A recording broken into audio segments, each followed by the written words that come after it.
What's up, folks? What's going on? Welcome to episode 112 of the Spun Today Podcast. I'm your host, Tony Ortiz, even though I don't sound like him.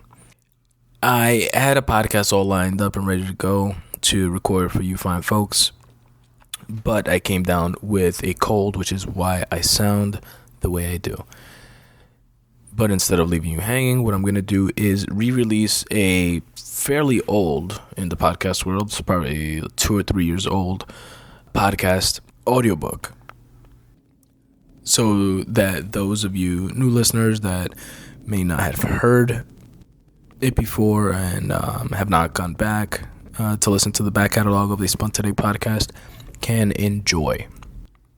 This audiobook is based on a short story of mine that I wrote that is actually one of my favorite short stories, and I plan to sometime in the future writing a continuation to it, and I feel like there could be a book in it, like a full-length a novel in it. But check it out, let me know what you guys think. And to follow along with the actual short story, you guys can read this short story and all the others at spuntoday.com/short stories. Once again, I apologize for being under the weather, but the show must go on, and hope you guys enjoy it.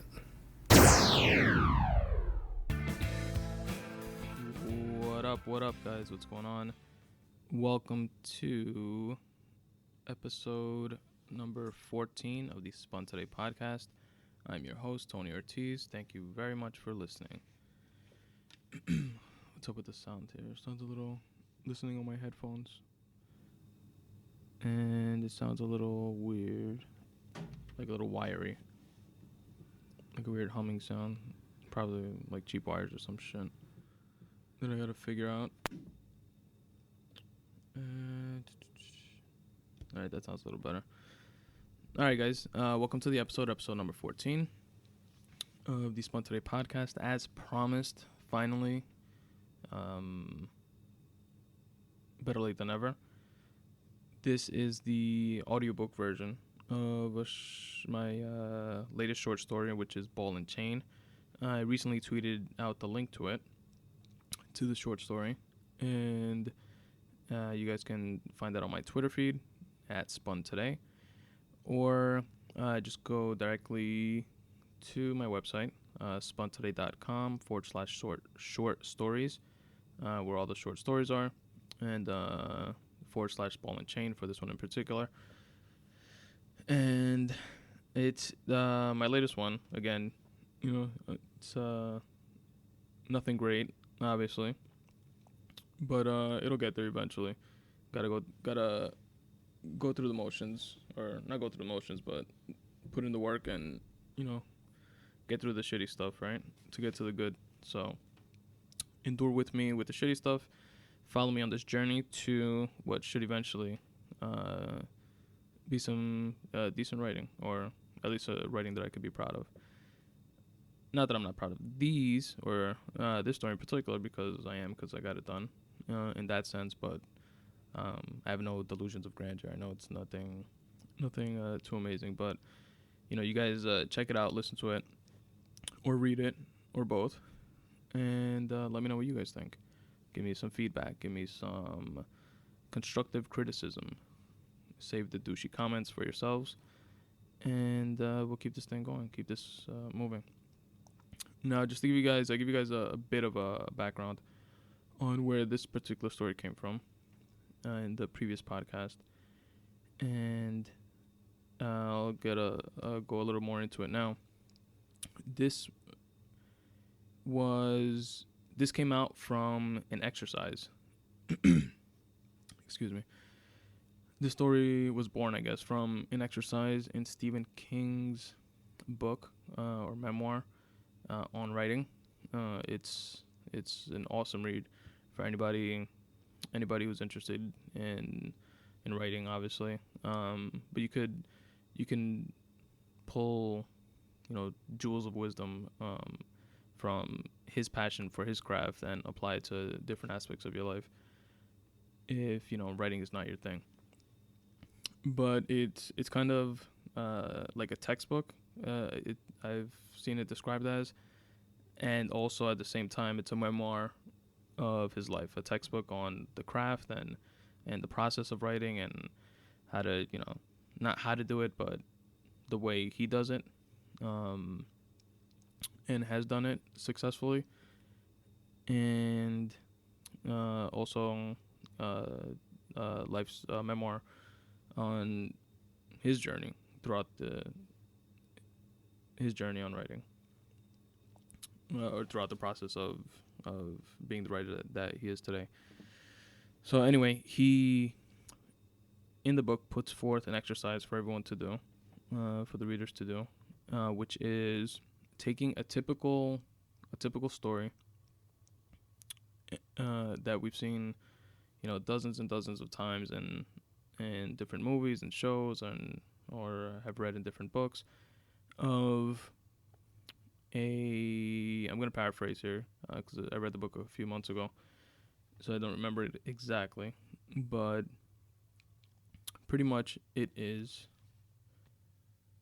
about a couple in a shitty, dysfunctional relationship.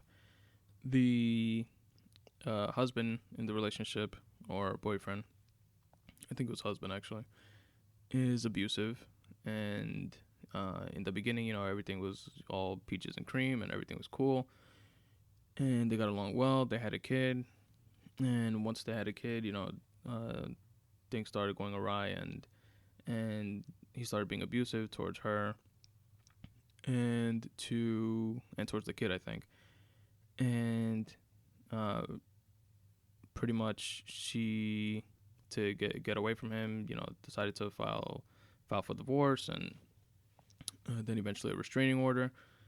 And he winds up one day violating the restraining order, which gets him arrested. So he gets arrested, he gets put away, and so she's a single mother now, raising the child on her own.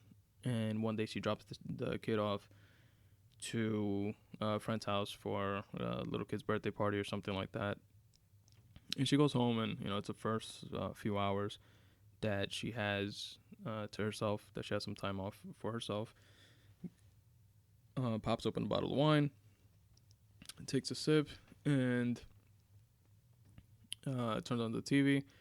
And she's watching TV, and she sees that there was a prison break, and two of the suspects were, or there was a prison break of three of the prisoners, and a guard was killed in the process, and two of the prisoners were apprehended after the fact, but one was still at large. Then she's sitting there, amazed and taken aback by the whole thing, and then this feeling comes over her, where for some reason she knows, in her gut, that the guy that's at large is her ex-husband. And then lo and behold, she hears footsteps coming down the stairs or something like that, and it is him, and he's there in the house. And yeah, that's pretty much it. That's like the premise of the story, which is a common enough, it's not something wow, that's such an amazing premise, I've never heard that before. So it's a pretty common thing. So the exercise that Stephen King put forth was to switch the gender roles in the story and create your own story. He said, make it the woman that is the one that is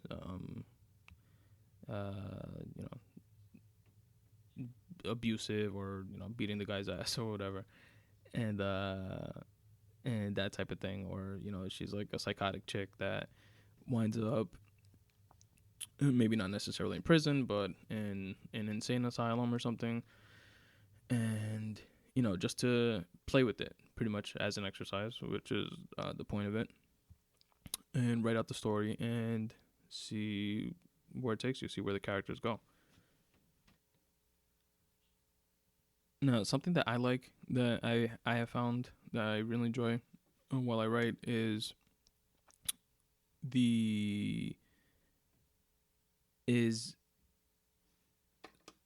figuring out like who the characters are and where the story goes. And it's not things that are necessarily all predetermined. You know, you might have some like bullet point ideas in your head, and then as you write the story, you know, shit just starts happening. It's like cool. It's like you're like uncovering it. And he touches on it by describing it. Stephen King does in the book, by describing it as you being a archaeologist, I think he said, or paleontologist. I don't remember like whichever one like fucks with like bones and fossils and stuff like that.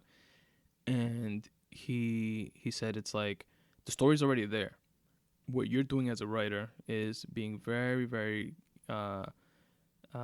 careful and diligent in using your little paintbrush thing to take the dust off and uncover the fossil. And the more time you take with it, and the more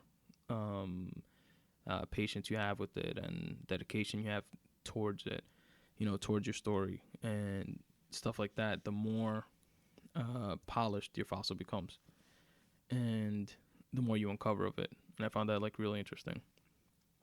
And with this exercise in particular, like I mentioned in previous episode, or last episode, I think it was, I set out to write this as a short story, which it technically is, but it turned out to be like the longest short story by like almost double that I have ever written. Prior to this one, my longest short story was like 5, maybe 6 pages, if I'm not mistaken, long. And by pages, I'm saying I'm, speaking like a Microsoft Word, single spaced, fucking 12-inch font, Times New Roman, or whatever. Like the basic like school type guidelines or whatever. Like when you're writing an essay. And this one, so like 5 or 6 pages was like the longest I've ever written. And this one wound up being, I think 12 pages, 12, maybe 13. No, 12 pages. So, and I didn't obviously intend on that. But it's just something that was happening as I was writing the story. The characters were developing and like coming out, and I was like getting to know their personalities better, and their what they would say and what they would do, and getting to know them as characters better. And that part of the process is really fun for me. So yeah, and that's where the story came from. So in this one, I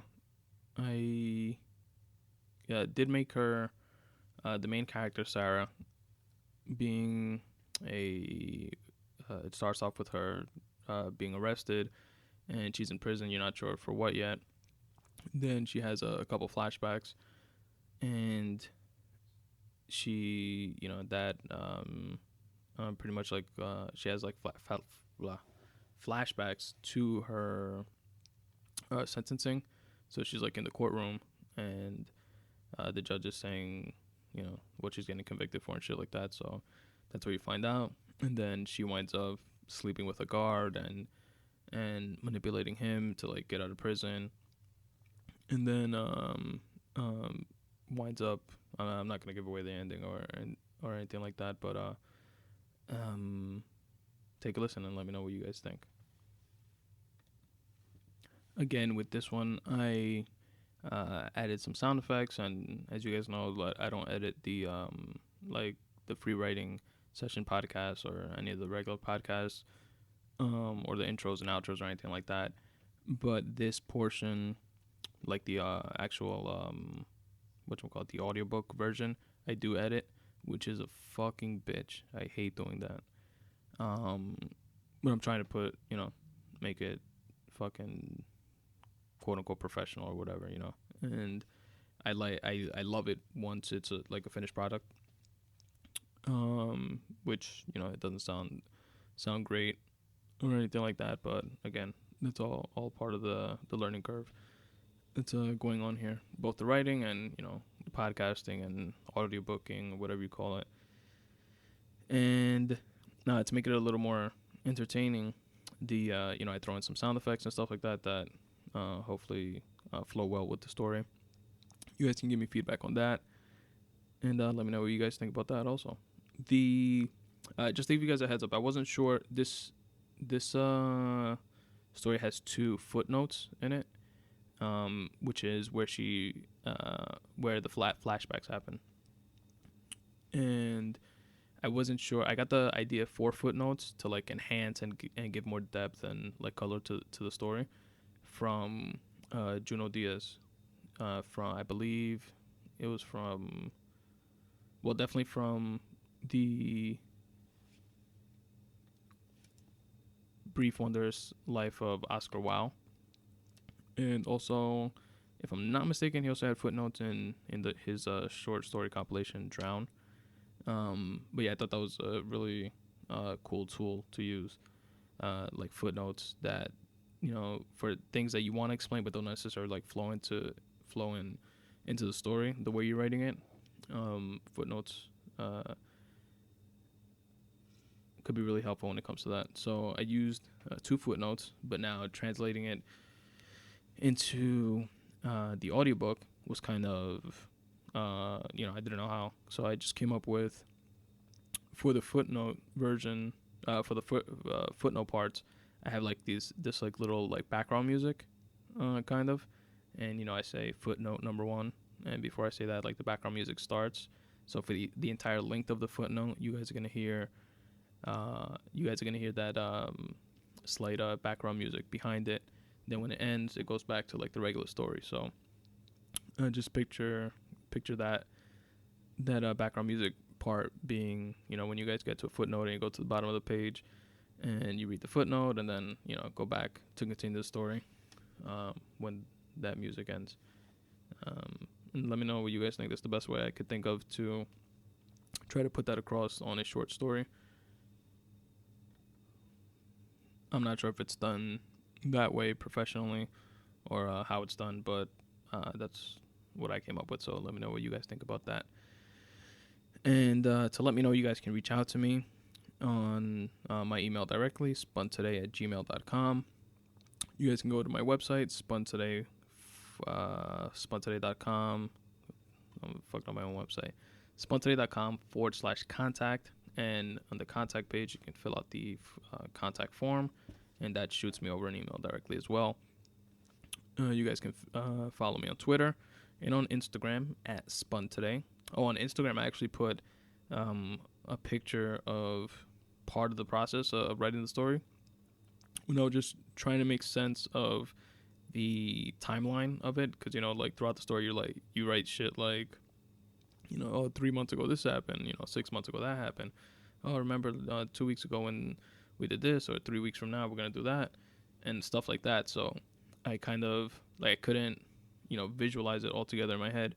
So I like printed out all the pages, and I actually got this idea from, I think Robert Greene does something similar to this. He's the guy that wrote Mastery and the 50th Law and a bunch of other books. I believe he's the one that writes, I think, everything out on like 3.5 inch index cards, and has like dozens or hundreds of them like on cork boards and on walls and stuff like that. And then he organizes like all that like raw data into kind of like a flow, and then starts writing like from there. So I kind of sort of borrowed from that idea. And after I was done with the story, with at least the first draft of the story, I printed it all out, all 12 pages, and then I taped it up to my wall. Then I started putting sticky notes, like wherever I saw like some reference of time, whether it was, a reference to, I'll visit you in 2 weeks, or I was sentenced 8 months ago, like shit like that.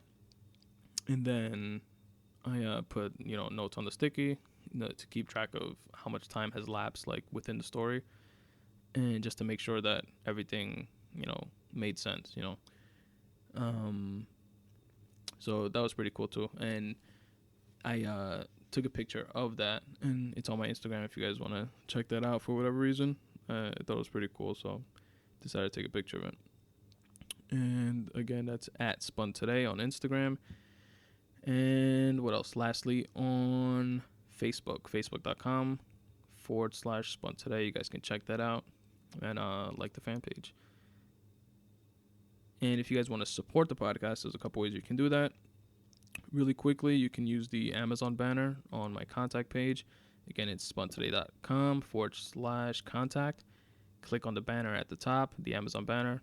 It'll take you to Amazon's website where you can do your shopping like normal. And it does not cost you anything extra, but I do get a kickback and it helps support me and the podcast. And that's just from Amazon's cut to us, or to me, for driving traffic to their website. You can also support in the form of PayPal donations if you see fit. That's pretty self-explanatory. And lastly, any of the photography that you might like, or the pictures that I've taken. I don't know if they can be classified as like quote-unquote photography, because I'm no professional. But I enjoy taking pictures of shit. I put it up on the website. I put it up on Facebook. I put it up on, where else? On Instagram.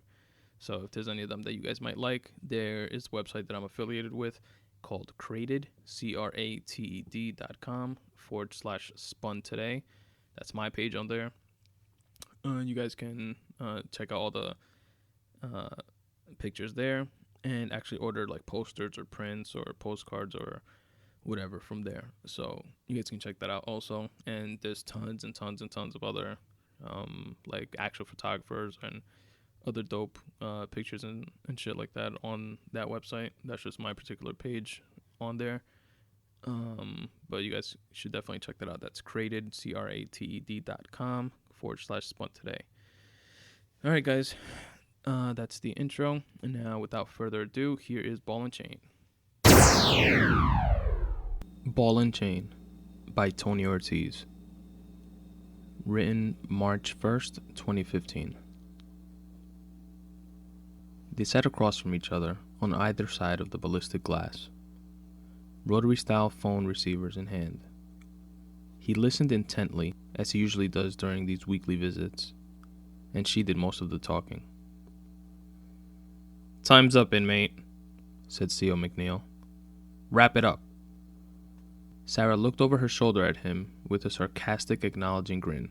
"Charming guy," Charles said. They pressed their hands up to the glass as they traditionally did at the end of these sittings.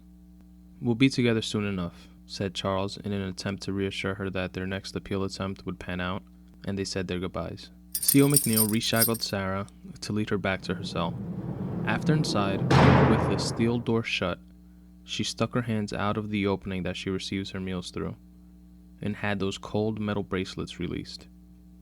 Aside from Charles's tri-monthly visits, a daily shower, and an hour they allowed for walking around in the prison yard, alone, this 6-by-8-foot cell was her world, accompanied only by one book per week that she could order from the prison library, and by the reoccurring nightmares she'd have about her sentencing. Footnote number 1. "Will the defendant please rise?" said Judge Mueller.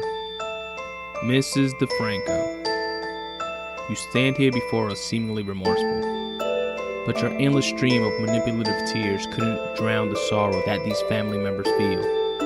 They have lost a loved one by your hand. The fact of the matter is that 4 people lost their lives, while another remains in a vegetative state. We have reason to believe beyond a shadow of a doubt that you poisoned your patients with the ricin that led to their eventual deaths. You plead ignorance, but I see deliberate malpractice. You plead inexperience, but I see malicious intent. I hereby sentence you to life in prison without the possibility of parole."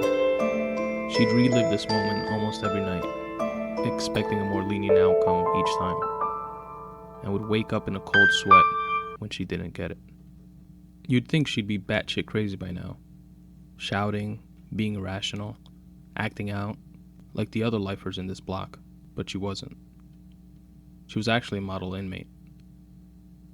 There was an eerie calm about her, like she was in on a joke that went over everyone else's head. It's only been 8 months since her sentencing, but that's about 7.5 months more than other inmates take to lose their shit. On his way home, Charles ran a few errands as he routinely did after visiting his incarcerated wife.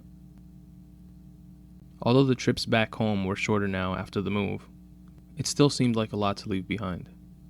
A house, which he inherited after the brain aneurysm-induced seizure claimed his father's life 3 years prior, the staff accountant position at Wilton Capital, and the neighborhood he grew up in. He wasn't passionate about his work, but his job was actually enjoyable at times. Still, it was a bit much to give up for the sake of more frequent visitations. But he was in there with her.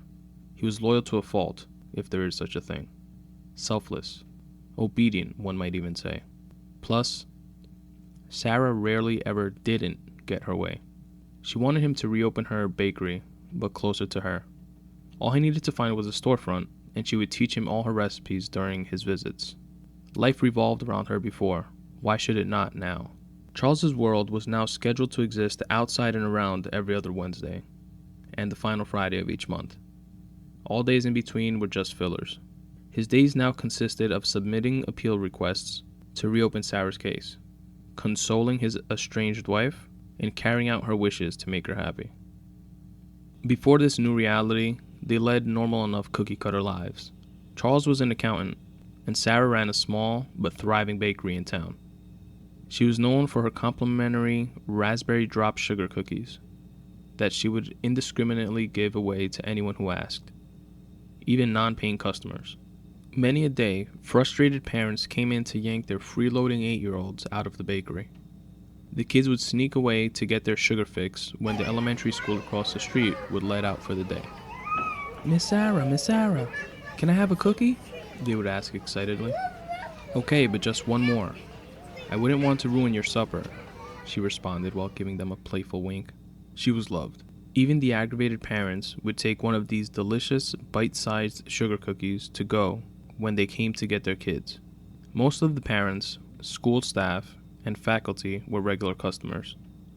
All birthday cakes and bunches of cupcakes to reward a class for good behavior were purchased at Miss Sarah's bakery. Business was good, and she was happy doing what she did. She was much happier than when she worked at the hospital. Charles, on the other hand, didn't hate his 9-to-5, but he didn't love it either. After work, he would clock in a couple more hours per week, taking care of the financials for Sarah's bakery. Pro bono, of course. But this, he did love. Gave him a sense of purpose. He was really good at it too. Meticulous like no other. Sarah was an amazingly artsy baker, but the business wouldn't have been in the green without Charles's oversight. In about 2 months' time, with the savings they scraped together, the rental income from Charles's father's home, and the part-time gig as an adjunct accounting professor over at the local community college, PACC, he leased out a storefront. Her determination and his tenacity were making the dream of Sarah's Bakery 2 come to fruition. It was about a quarter of the size of the original, but meant the world to her. Her happiness was his main priority, so he shared in her elation. On that Wednesday, she gave him detailed instructions on how to set up the place, what equipment to order, paint, decoration, and just general organization. It turned out to be a cozy little bakery, a mini replica of its predecessor.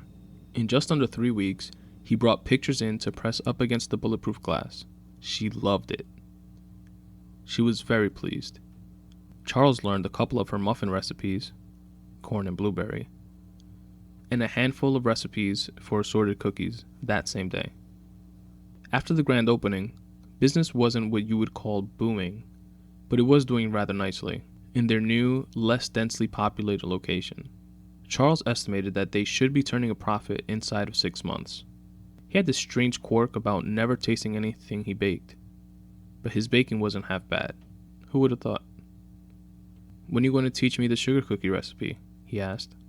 "I think they'll be a hit again." "In time, hon, and I know they'll be," she responded.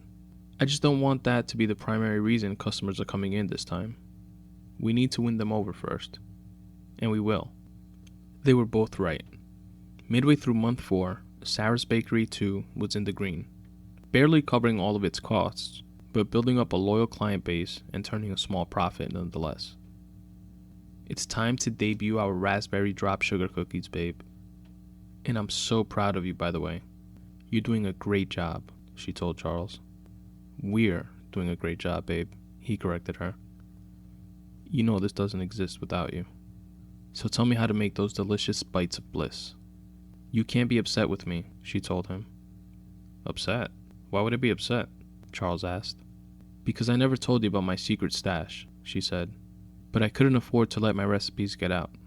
I never told a soul." "Okay," he said shortly, and with a surprised look on his face. "Where is it?" Sarah went on to explain that she locked away certain recipes, along with some rare ingredients, some spices and sugars that were imported from overseas, in a storage garage a few miles from their old home. Charles was definitely surprised and upset. This type of deception made him livid, but given the circumstances, he let it go. Following her direction, he was able to retrieve the key to the secret location from an unused old mailbox behind the shed of their old home. He went to the 24-hour access storage place a few miles away and located her lot, number 109. It looked like those little garages you see on reality shows like Storage Wars. He opened it up and went inside. It was pretty well organized. You can tell she frequented fairly often. There was a few shelves with color-coded unlabeled bottles and jars on them. Some were filled with a sugary-like consistency, and others looked to have a flour-like texture. There was a desk and a small filing cabinet where she apparently safeguarded her recipes.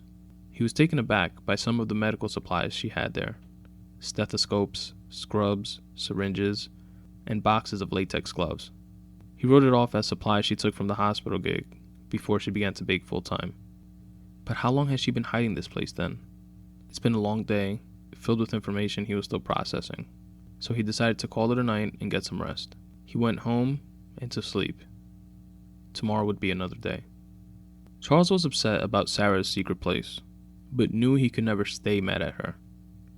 Still, on his next visit, the final Friday of the month visit, he let her know he wasn't going to make it to the next one. She knew his passive aggressiveness all too well, and without skipping a beat, she told him what he needed to hear in order to go through the motions of his little revolt a bit faster. She pouted and batted her ocean blue eyes at him, and in an innocent little girl voice asked, "Why, baby?" "Because the fall semester starts in 2 weeks, and orientation is a bit earlier than usual. With most of my time dedicated to your bakery, our bakery," she interrupted in that same manipulative voice. He continued, "I haven't been able to put a lesson plan together yet." Sarah gave him a sad face through the double-pane glass, and Charles cut his eyes away in dissent. "I'm so proud of you, baby," she told him. "You're juggling so much. I'd be lost without you. I know you have other responsibilities and can't just focus on keeping me happy. I'll miss you terribly, but I understand." Damn, she knew how to run that game so well. "I'll definitely be here for the next Wednesday visit afterwards, though," he assured her. "I knew you wouldn't break my heart for too long, baby," she responded. "Just remember that you're mine. These kids are lucky to borrow you." "I know, hon," he responded, "and you're all mine."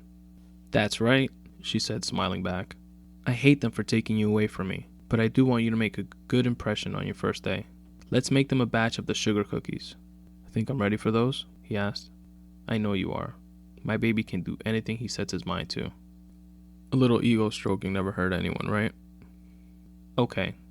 I've always made 2 different types. They taste similar enough, but one uses more of the high-end imported ingredients and is usually for special occasions. The other is just as good, but less costly to make. Let's make your new students the special batch." She went on to meticulously explain the 2 different recipes, having him repeat it to her several times to make sure he knew the right combination of color-coded jars. "Okay, I got it," he said, frustrated. "I'm sorry," she said. "You know how important these cookies are to me." "Yeah, I know," he responded. "Lastly, my filing cabinet has some paperwork I need you to mail in to the DA for me. I told my public defendant about it, but you know how they all but ignore appeal requests for cases they feel they can't win. Okay, sure. What's in it? Just some information I started to put together before my trial that I never had a chance to give to the attorney, but maybe it can help with the appeal request. There's 2 thick manila envelopes already sealed and ready to go. One is a copy and says copy on it, just so I could keep track of what was already submitted. So you just have to mail the one. Time's up, inmate, chimed in C.O. McNeil. I'm on it, hun. I'll make you proud, promise, Charles responded, and they said their goodbyes. C.O. McNeil put the cuffs on and led Sarah back to her cell as always.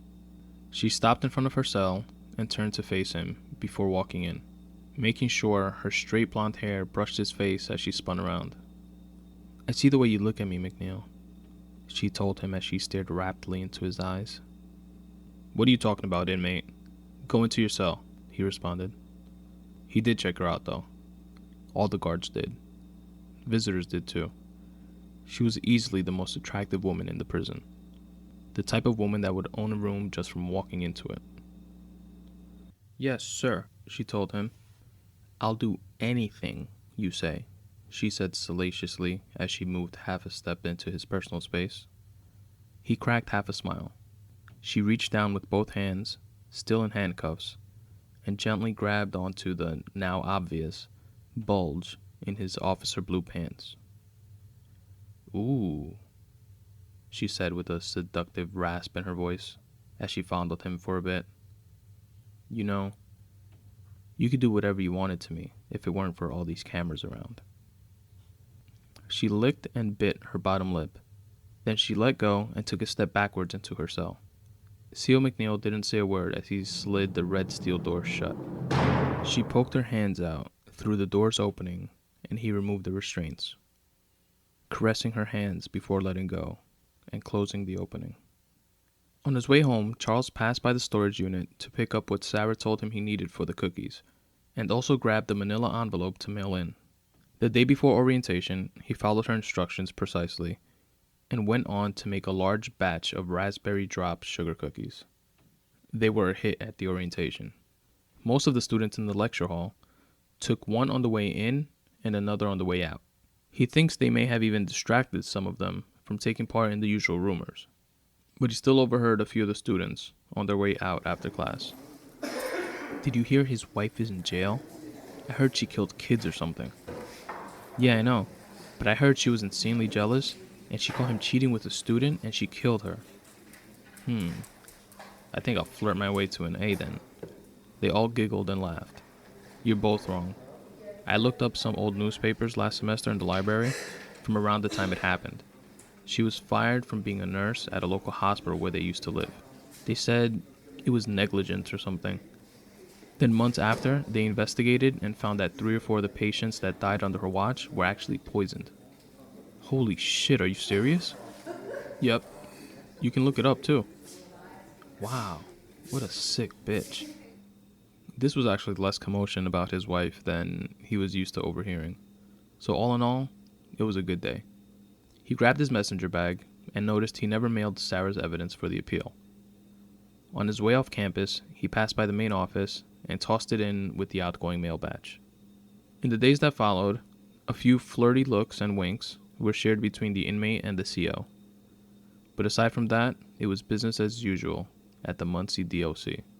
Charles missed the next Wednesday visit, as expected, but was, predictably, already on the visitors list for the 3rd Wednesday of the month. Soon enough, it was visiting Wednesday again, and Charles approached the double-paned glass, eagerly waiting for Sarah to walk through the double doors that separated the visiting area from the housing units. The room was filled with inmates, visitors, and measured levels of mixed emotions. She walked in and locked eyes with him instantly as she approached him with an ear-to-ear smile. He lit up like HIDs, with the phone already up to his ear. She sat down and picked up the phone on her side. Hey, stranger, she said playfully. Hey, you. I've missed you, he responded. How'd your orientation go? She asked. It went great, and your cookies were a hit. I did hear murmurs of the usual rumors, though, he told her. It's okay, she responded. After their visit, C.O. McNeil led Sarah back to her cell, as he normally did. This time, When they got to the front of her cell, he grabbed her by the waist on either side and pressed himself up behind her. She welcomed it with a flirty moan. He took in a deep breath of her essence and whispered into her ear right before he began to nibble on her neck. "I disabled that camera up there. Put in a work order for it, which won't be looked at until the Sunday after next. And C.O. Jenkins is on a 15-minute break. What was it that you were saying about me doing anything I wanted to you?" Sarah turned around to face him, with a mischievous smile on her face. She used both hands, which were still cuffed, to grab McNeil by the belt and pull him into the cell with her. They maximized that 15-minute window of privacy and quenched the pent-up sexual frustration they'd been flirting with for weeks. By Saturday night, there were at least half a dozen of these visits, mixed with plotting and scheming. "Are you sure the evidence you had him submit is enough?" he asked her as he zipped up his pants and she wiped her mouth. I'm positive. There's so much self-incriminating information in there that he should be arrested before next week is out, and I'll be released pending his prosecution."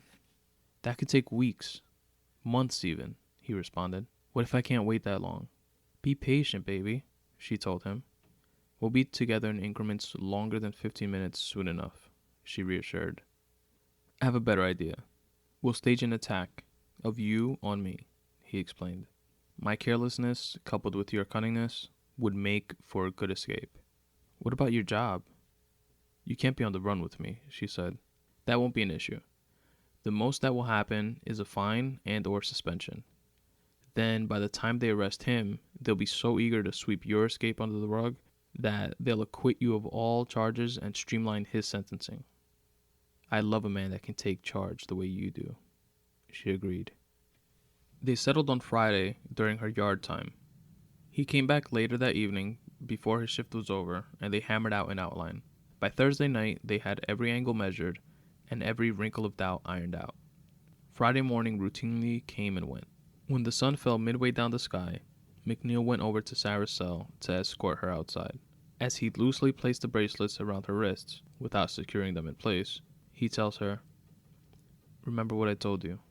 Don't crawl back into the car until after I go back in to ring the alarm. It's very important that I follow protocol. Stay low to the ground, then wedge yourself between the back seat and the trick trunk I told you about. Just pull down that yellow strap to open it up. They will search my vehicle, so don't make a sound or move around until I let you out. This could take hours." "Sir, yes, sir," she said playfully. They walked out to the yard as they normally did. McNeil unlocked the gate that led to the employee parking lot to, quote, "get a pack of smokes," unquote, from his red 02 Mustang. On cue, Sarah loosened her cuffs, wrapped it around her fist like brass knuckles, and clocked C.O. McNeil twice, drawing blood from the back of his head, which would later require 8 stitches, while his back was turned. And she ran toward and into the 3 miles plus of forest opposite the parking lot which surrounded the Muncie DOC. McNeil eventually sat up and stumbled through the mess hall, with blood trickling down his ear and neck, into the CO control room to sound the alarm. Inmate escape! Inmate escape!" he repeated, out of breath in an Oscar-worthy performance. The other COs fell in line and followed the proper protocol to begin the search. There would be failed escape attempts at Muncie on a quarterly basis. Some stressed-out inmate would try to climb the fence or get boosted over a wall. But it would always end the same way. The dogs would sniff them out of the bush, and they'd spend a month in the hole. Not this time, though. By the time Warden Glenn came down to give the search order and speak with McNeil about what happened, Sarah had safely crawled into the back of the Mustang, entering from the far side, away from the camera, and wedged herself into the concealed compartment, which was scent-proof. McNeil purchased the car from the PAPD repo auction. The previous owner was a, quote, "importer-exporter," unquote. After an exhaustive search that yielded no results, including the thorough search of all employee vehicles in the lot, Warden Glenn interrogated C.O. McNeil one last time, while the prison nurse finished stitching him up. "The media is going to have a field day with this. How could he be so fucking careless? I was attacked, boss. I didn't even see it coming. By a woman half your damn size that you failed to properly inspect and secure. I did inspect and secure the inmate. I have no idea what she hit me with. A rock, maybe? A rock wouldn't cause a wound this narrow and deep, Nurse Kelly chimed in. Regardless, this happened on your watch. You can't be trusted to do your job properly right now. And we need to show a swift and precise response to this situation for when the media gets a hold of this. I understand, boss. McNeil responded remorsefully. You're suspended for a month without pay, effective immediately. Upon your reinstatement, you go into 2 weeks of inmate protocol refresher training, also without pay. Understood? Yes, sir. And again, I'm sorry. By the time he finished that sentence, Warden Glenn had already walked out of the room. After gathering a few things from his locker, he went out to his car, opened up the trunk, and placed the box in it. Got in, started it, and off he went as he normally did. After clearing the guard at the Muncie entrance, he pulled over so that he could go back and speak to Sarah. Babe, I was beginning to think you forgot about me, Sarah responded jokingly. Do you need anything? I'm sure there'll be a checkpoint further ahead, and we can't risk a camera spotting you, so I can't lay you out until we get to my apartment. No, I'm fine. He kissed her on the lips and closed the compartment back up.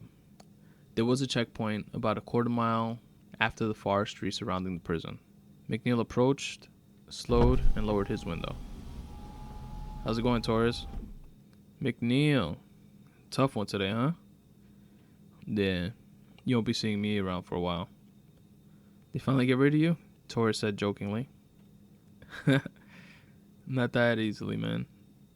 A month and a half, no pay. McNeil responded. Ouch, Torres said. Keep your head up, buddy. Shit happens. Thanks, man. Good night. They made it to the apartment unnoticed and laid low for a few days. Between their 50 Shades of Grayish sexcapades, they would watch television, waiting on breaking news of the escape to materialize. But it never did. The Muncie DOC was under Code Red lockdown. That meant no one in or out. They had a skeleton staff that was housed on premises for a few days and kept every inmate caged 24/7. They'd search for news online and nothing. Sarah also accessed Charles's emails. He used the same password for everything, and read through some of the flirty emails he had going back and forth with a student, Amy Lessig, who was in search of some one-on-one tutoring. She recognized the address Charles gave Amy from the return address on the holiday cards he had sent her in the past. Sarah, now a short-haired brunette, took the Mustang and drove over to Charles's apartment after stopping by the storage facility. She had another key stashed close by it. It was right before dawn on the 4th day after her escape, and the day where her grand plan, years in the making, would finally come to fruition. Charles woke up and made his way into the kitchen to drink a glass of water from the tap. His eyes look worried as he stares out of the window above the sink, like they haven't gotten enough sleep and know they're not going to. Sarah has already made her way into the apartment at this point. She slides up behind him, and he feels the precise, piercing pinch of a syringe on the right side of his neck, Dexter style. About 30 minutes later, he comes to as his vision deglazes enough for him to evaluate his surroundings. His arms and legs are tie-wrapped to one of his dining room chairs, and his mouth is clichély duct-taped. Next to him, Amy is similarly secured, but still not conscious. Sarah is facing them, while sitting on top of the island in the kitchen. So who's this? The student of the month? Sarah said sarcastically. You selfish son of a bitch. Is this what you've been doing while I've been suffering alone? You should be ashamed of yourself. You told me you changed. You told me Beth was the last one. Footnote number 2. Beth was a coworker of Charles, back at Wilton Capital. After snooping through his credit card statements and emails, Sarah pieced together and pretty much caught him red-handed. He was having an affair with her. After a brief separation, Sarah wound up forgiving and consoling Charles when she found out that Beth died suddenly of liver and lung failures. What? You want to explain? Sarah hopped down off the counter, walked over to Charles, and yanked the duct tape off his mouth in one fluid motion that almost took his lips. He yelled, "What the fuck did you do to her? Amy! Amy, wake up!" "Oh, I'm sorry. Amy can't come to the phone right now," Sarah says. "What did you do, Sarah?" "Amy!" "She can't hear you, asshole. What I injected you with was a nap. What she got, well, let's just say it's a bit more permanent than that. That slutty cunt won't ever hear you again." "I can't fucking believe you. You're a monster. The cops are gonna find you. I know everything. I won't keep my mouth shut, you crazy bitch. What are you even fucking doing here? How are you here right now?" said Charles. "Newsflash, cheating Charlie. I'm out of prison, permanently. Besides, they didn't find out why perfectly healthy Beth suddenly had health problems, did they?" She smirked maniacally as Charles gasped in disbelief. She walks around behind him and slides her hands down the front of his chest. She leans in and whispers into his ear, "And your father's aneurysm. That was me too." She duct taped his mouth again as he squirmed and screamed and cried about what he had just heard. I'll tell you exactly what's going to happen here. Within the next few hours or so, you'll wake up surrounded by cops that have a warrant for your arrest, based on an anonymous call from yours truly. They'll read you your rights and book you. It will soon enough come to light via the manila envelope that you mailed in for me that you are responsible for each of the deaths that I was convicted for. You did meet me at the hospital for lunches within 3 days of each of the deaths of my patients. Remember that? You used me to finagle connections at the hospital behind my back to get the ricin and the syringes that you use. It was a shame about poor Beth, too. She was tired of being the other woman, and she was going to expose you and your affair. There's the motive for her unexplained death. Should I continue? Did you happen to notice your class size go down for a bit after Cookie Day? That's because you began experimenting on students by dosing them with non-fatal portions of ricin. Oh, wait. But there's nothing here in this apartment linking you to any of this, right? Oh, yeah. You also gave them the location of the storage facility you've been going to fairly often, which has syringes like these and dozens of containers with different levels of ricin doses. And the best part, your fingerprints, and only your fingerprints, are all over the place. And little Amy here, her death will be the cherry on top for them to build their case. As for me, it won't matter that I've slipped out of jail a bit sooner than expected. It'll all be swept under the warden's rug. Over at Muncie, Warden Glenn was on the phone with the district judge. "I'm calling in a favor, Terrence." "Again?" the judge responded. "How much leverage do you think you have with me exactly?" "Enough to call this in. And trust me, the alternative would be worse for all of us. All I need is a signed arrest warrant and your word on a swift, no jury sentencing," said the warden. "Even if I was willing to cut through the red tape and expedite this, you know I can't give you an arrest warrant without PC. I'm looking at all the PC you'll ever need, in the form of a full confession letter along with corroborating evidence, which my guy is already checking out," responded Glenn. "Okay, so why not go through the proper channels?" the judge asked. "It's better you don't know," responded the warden. "I'm not sure what you think I owe you for introducing me to your buddy with the underground casino and massage joints, but it's definitely not enough to get you a blank check in the form of an arrest warrant. So tell me, what's the urgency about?" "Judge, There was an escape a few days ago. A successful one? The judge asked, surprised. Yes, Warden Glenn continued. Remember the nurse that killed a handful of patients last year? Her.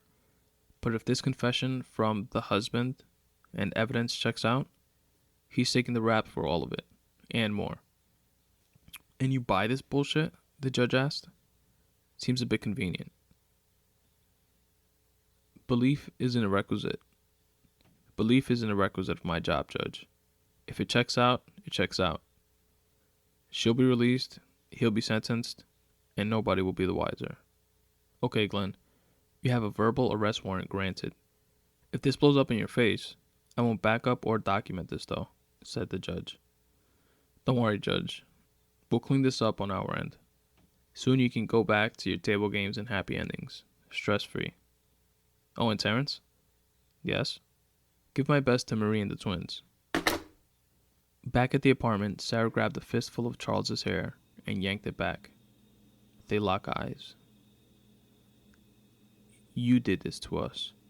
Don't you forget that, she told him as she leaned in and kissed him on the lips over the duct tape. She squeezed a few drops from the syringe as she flicked it, and then shot it into his neck. Sleep tight, baby, she whispered. She tied Amy's wrists to the headboard in the bedroom to make it look like an intense sex scene gone awry. She made sure his fingerprints were on the ricin needle. And then she vanished. He came to as his apartment was being raided for his arrest.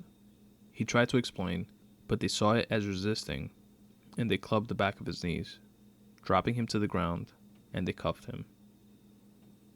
8 months later. Charles laid on a cot in a cell not dissimilar to the one Sarah was once in, reading The Count of Monte Cristo. A prison guard approaches. DeFranco, you have a visitor, said the guard. But Charles didn't respond. DeFranco, he said as he pulled out his club and banged it against the cell bars. I heard you, Jimenez. I'm trying to read here, he responded. It's not a request, you smug asshole, said Jimenez. In 10 minutes, you'll be escorted to the visitor's room. Charles thought it was another reporter or attorney trying to make a name for himself with a high-profile appeal case, albeit an unwinnable one, but in the public eye nonetheless. Boy, was he wrong. As he walked into the visitor's room, on his side of the ballistic glass, the CO on duty tells him, Your visitor's hot as fuck, by the way. Oh yeah? Charles responded uninterested. Yeah, you miserable prick, the CO responded. Charles signed into the room and walked over to window number 9, where a red-headed woman with big sunglasses on sat on the opposite side. He knew who it was in the depths of his soul before his brain finished processing. As he sits down and picks up the phone, she removed her glasses, her piercing blue eyes unapologetically staring back at him. You heartless bitch. I could kill you. Charles opened up strong. Oh, Charlie, so much aggression. Haven't you done enough killing already? What would your father think if he saw you this way? Sarah responded. You're a sick, evil person. How do you have the gall to show your face? I just didn't want you to worry about me, darling. I wanted to let you know that I sold the house and I'm moving to Florida. What? My father's house? You didn't. You couldn't, Charles responded in disbelief. My house, actually. Remember how transferring the deed into my name would benefit my appeal? Well, it did, she said mockingly. I'm leaving tomorrow. Just wanted to say goodbye, Charlie. Make sure you sit and think about what you've done to me, and if any of them were worth it, said Sarah. She hung up the phone, stood up, blew him a kiss, put on her glasses, and walked out of his life forever. Charles was livid, yelling and screaming, slamming and breaking the phone against the glass. You fucking bitch! Come back here! Come back here! The guard runs over after calling it in on his walkie-talkie. Charles nails him with a right hook to the jaw, which catches the guard by surprise, but only stuns him. The guard pulls out his club and jams it into Charles' stomach, and then elbows him in the nose. 2 other guards rush in and help wrestle Charles to the ground. He's still irate. "It was her. She was here. It wasn't me. God damn it. Listen to me," he yelled out as he cried from passionate rage and physical pain. The nurse was called and comes in with a syringe that they use to sedate him. He wakes up in a slightly bigger room, restrained to an unfamiliar bed. The time that has lapsed between is a mystery to him. Has it been hours, weeks, months? He can't recall a thing between then and now. But he picks up where he left off. "It was her. She was here. It wasn't me. Let me out. Let me out of here." A nurse turns to the doctor in charge of the psych ward for instruction. "Continue to sedate him as long as these hallucinations continue." "Yes, doctor," she responded. As she approached Charles to sedate him, all that was said before things went dark again was, "Don't you stick me with that. I need to go to Florida. Let me out. It was her. It was really her. She needs to be stopped." Hours later on Interstate 64, a red-headed woman could be seen alone at the wheel of a red 2002 Mustang, flowing through the traffic carefree, heading towards Florida. With all that she needed in the trunk, and some of what she no longer had use for in a scent-proof compartment. And that's it, guys. That's the episode. That's the audiobook. I hope you guys enjoyed it. Definitely let me know what you guys think. Go to my website, www.spuntoday.com/contact. Reach out to me there. You guys can shoot me over an email as well. If you don't want to fill out that contact page sheet thing, just shoot me over an email, spuntoday@gmail.com. And also you can comment on the actual short story. If you guys go to spuntoday.com/short stories/ball and chain, there is a comment section at the bottom, and you guys can like the story, you guys can share the story, do all that good stuff. And let me know what you guys think. Let me know if you guys like the story. And also try the exercise on your own. Like I said in the intro, this is an exercise put forth by Stephen King in his book On Writing, Memoir of the Craft. And you guys, if you haven't read that book, you should. It was pretty awesome. I really enjoyed it. And you guys can get that on Amazon, which is where I got it. And if you do so and want to support the podcast at the same time for me putting you onto that book, you guys can shop on Amazon through the Amazon banner on my website. It does not cost you anything extra, but it helps support the podcast because Amazon kicks back a few pennies on the dollar just for driving traffic towards their website. The Amazon banner can be found at spuntoday.com/contact on the top middle of the page. It should be a white, black, and or orange banner. It changes color every time you go on it. And what else? Absolutely. Rate and review. Please rate and review the podcast on iTunes and or on Stitcher. If you guys don't mind, that would be the best way that you guys could help support the podcast and help this thing going. Not that it's going to stop, because I really enjoy doing it regardless, but just to get a bit more exposure, put more people onto it, and help this collective journey of betterment continue and go forth. And of course, follow me on Twitter at Spun Today, SPUN Today. Also on Instagram at Spun Today, and like the Facebook fan page, facebook.com/Spun Today.